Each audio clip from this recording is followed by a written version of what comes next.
Hello, and welcome to our first module on ACE 435. This module is going to deal with the determinants of demand. What we're going to do is look at some of the major factors that are going to impact demand for agricultural products and more specifically food in the future. The reading associated with this module is on our Compass website. It is by Umberger. It is called Demographic Trends, Implication for Future Food Demand. Please take a look at that paper. It's only 14 pages long, and we're going to follow that paper's outline closely in this module.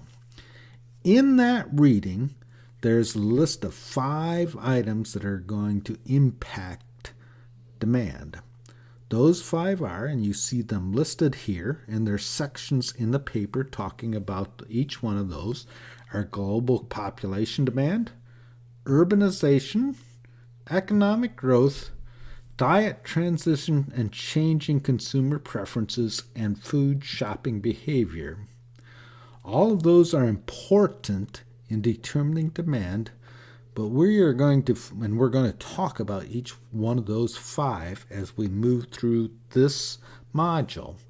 But the 2 that we're going to spend most of the time talking about, and I believe are the most important, in particular for corn and soybeans in the Midwest of the United States, are economic growth, and then that leading to diet transition and changing consumer preferences. So we're going to go through each one of these 5 trends and talk about those, and we're going to in particular focus on economic growth and diet transition. First trend was population growth. This is a paper from Umberger. Here you see the world, and we've often heard these quotes quite often. Currently are in 2015, there were 7.3 billion people in the world. This is given in million, so this would be 7,349, and then a million after that, or 7.3 billion people. That is projected to grow to 8.5 billion in 2013 and 9.7 billion in 2015. We're continually seeing the population grow. But overall, the other thing is pointed out in the article, we are expecting growth to slow. If anything, we're looking at, and here is time, and here is population.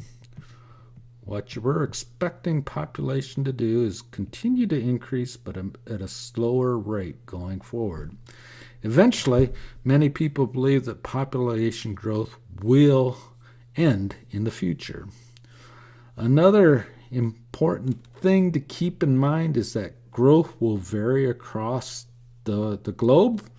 Africa, and this is the growth rates from 2015 to 2015, they're essentially believing that Africa will double in population.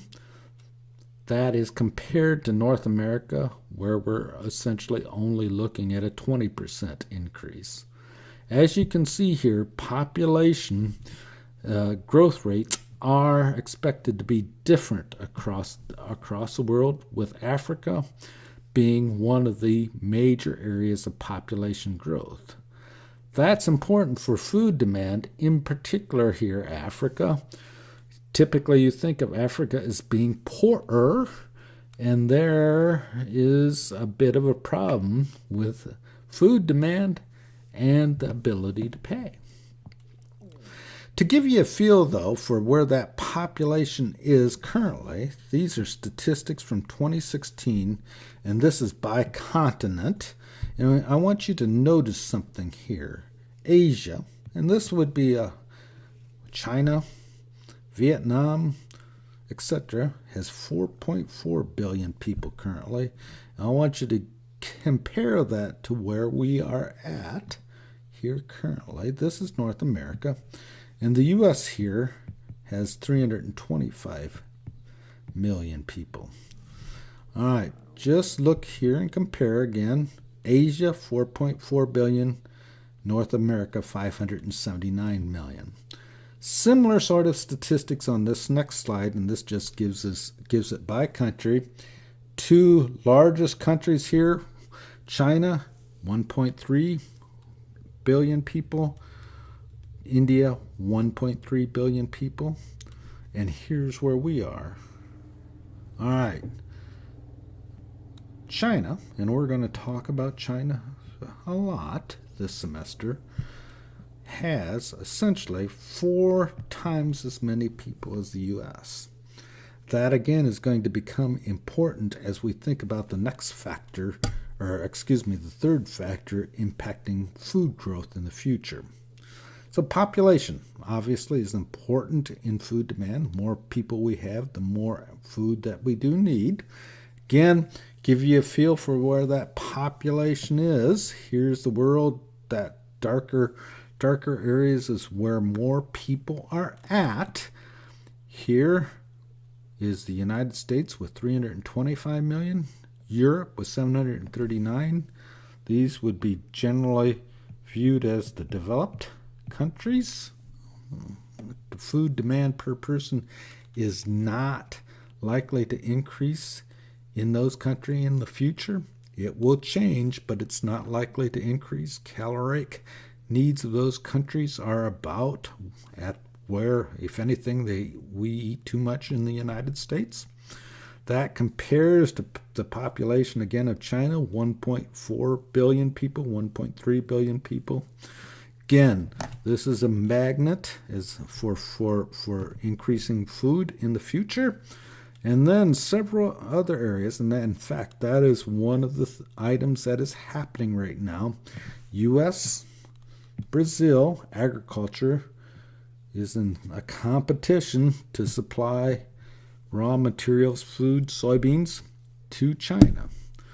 As we move forward, there's other countries that could also provide impetus for growth in the future, and I'm just pointing out here India, 1.3 billion people, Indonesia, 261, and here's where Nigeria is at, 186 million people. Again, those countries may have people, those areas also have growth potential, and food demands in those countries may increase in the future.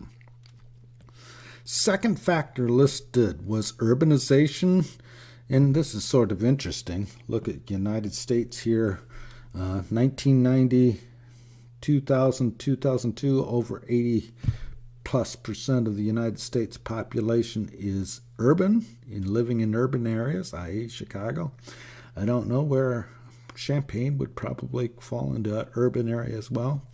And note how high that is compared to other people. China is urbanizing relatively quickly. Other countries are not as quickly. As we see urbanization increase, typically what you see is increased demand for high value.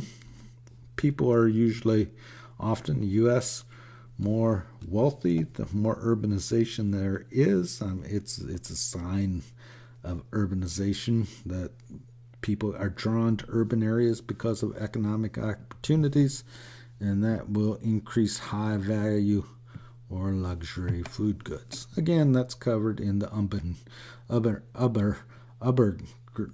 Umbinger article. Third factor is economic growth.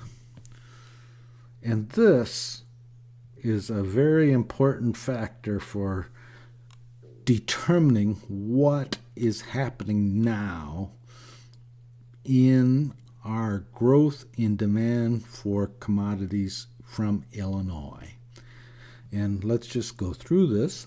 Here is U.S., and this would be gross national income per capita. So in the U.S., we're something over $50,000 per person.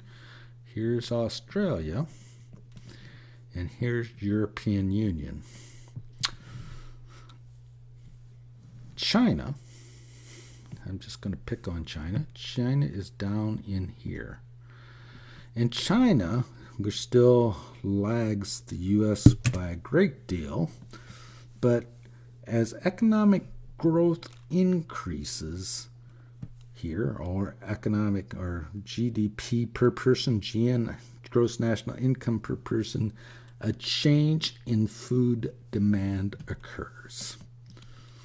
And let me just give you, and again, that's we will talk about this, but let's just look at how some of the economic growth has been changing over time. I'm going to pull some data from here, GDP per capita.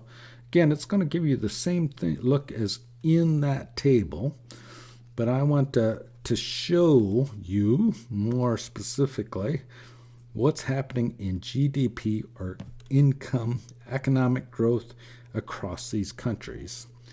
If you go into this website, World Bank Org GDP indicator or GDP per capita, you can get these for each country. And I just picked a couple countries out here, and let me just tell you what these mean here.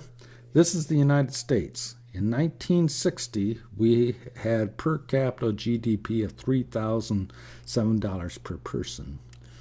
In 2015, we were at $56,115 per person, and this shows the growth over time. All right, again, remember, as we increase growth, we change food demand, and that's the fourth factor, and we'll come to that here shortly. But this is the United States. Here's what some other countries look like. European Union, 32,000. United States and European Union would be two of the more developed parts of the world. European Union varies a lot across countries in the European Union. Here you see Germany. Germany is increasing. It lags behind Norway, 74,000. Part of the reason why Germany lags behind Norway is because of reunification of Germany, East and West. East lagged during the communist regime, and it's just taking time for that to catch up. These are developed countries,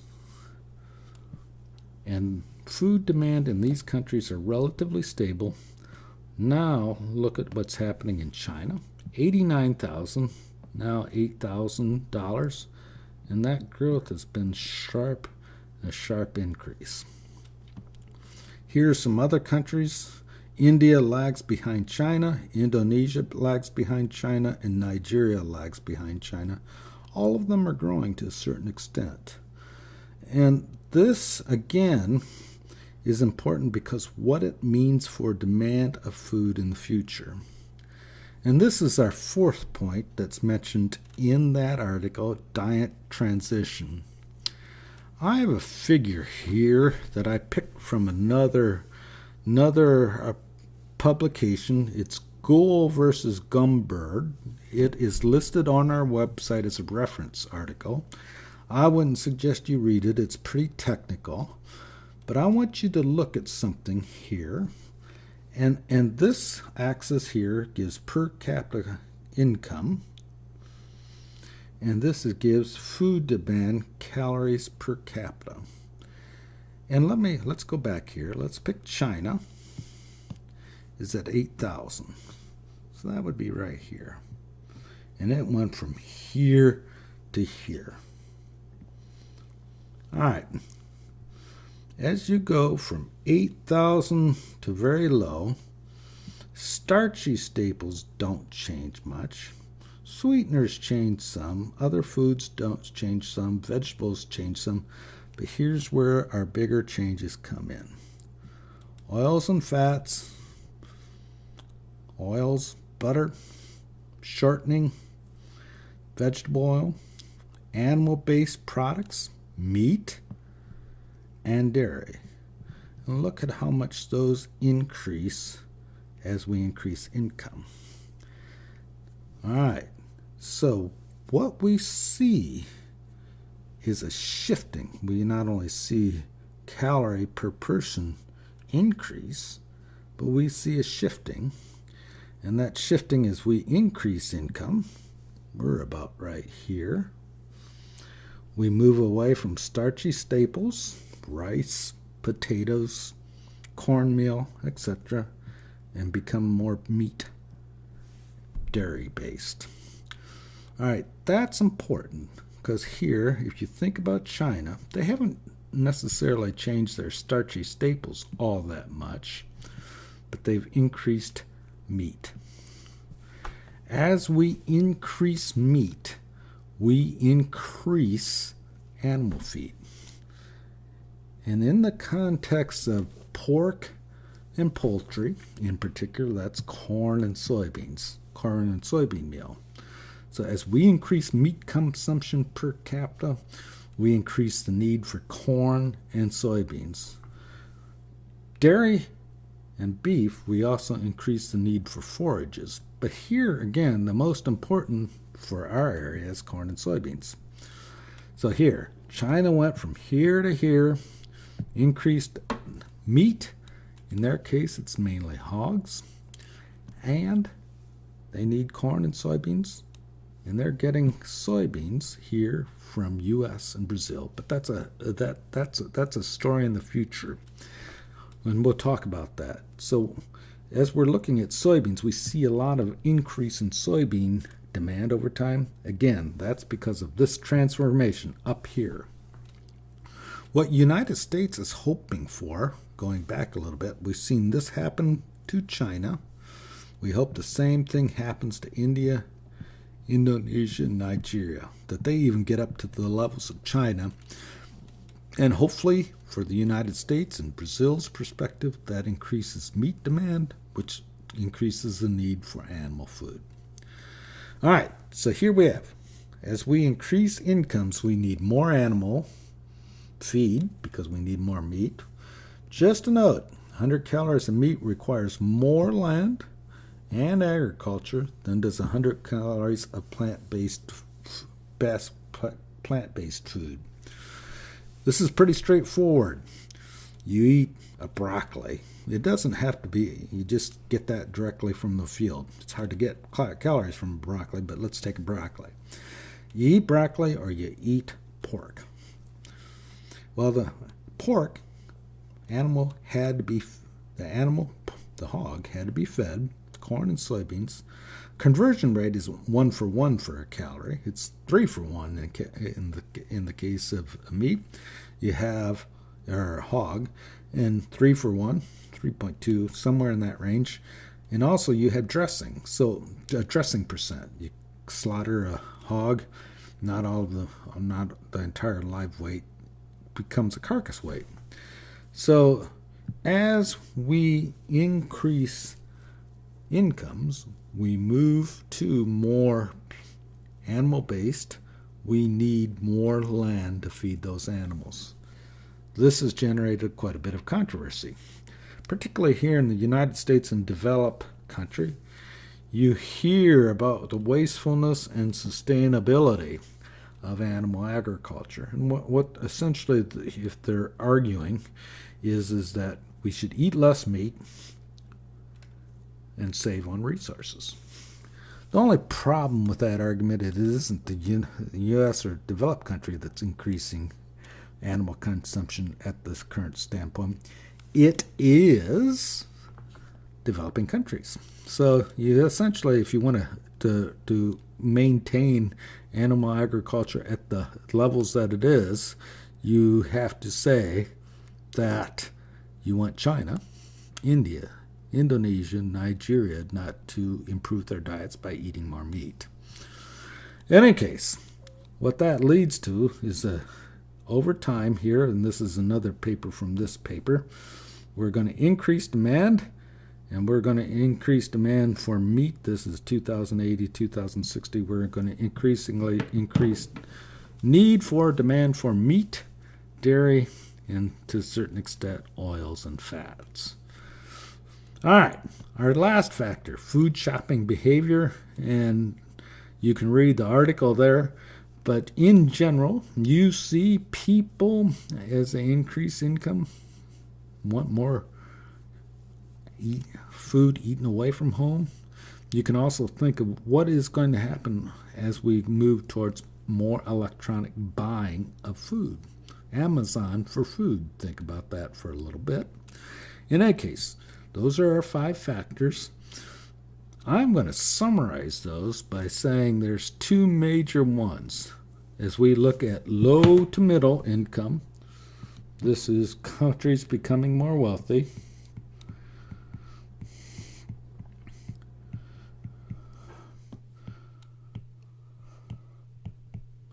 As we watch countries become more wealthy, they're going to demand more commodities and more meat.